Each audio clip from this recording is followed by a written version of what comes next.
سکندرآباد میں سونے کے زیورات بنانے والے کاریگر پر حملہ، شدید زخمی۔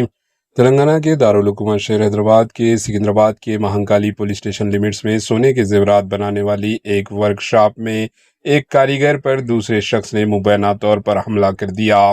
اطلاعات کے مطابق سری سیلا سے تعلق رکھنے والا سری نواس چاری جنرل بازار میں واقع ایک سونے کی دکان کی زیورات بنانے والی ورک شاپ میں کام کیا کرتا ہے۔ بتایا جاتا ہے کہ اپنے بقایا پیسوں کے معاملے پر سری نواس چاری نے دکان کے مالک راجو سے سوال کیا، جس کے بعد دونوں کے درمیان بحث ہو گئی۔ اسی دوران مبینہ طور پر راجو نے ایک تیز دھار آلہ سے سری نواس چاری کے سر پر حملہ کر دیا، جس کے نتیجے میں انہیں شدید چوٹ لگی اور کافی خون بہنے لگا۔ واقعے کے فوراً بعد مقامی افراد نے زخمی کو علاج کے لیے اسپتال منتقل کیا۔ پولیس نے واقعے کے سلسلے میں کیس درج کر لیا اور معاملے کی مزید تحقیقات جاری ہے۔ Bureau report AHN news.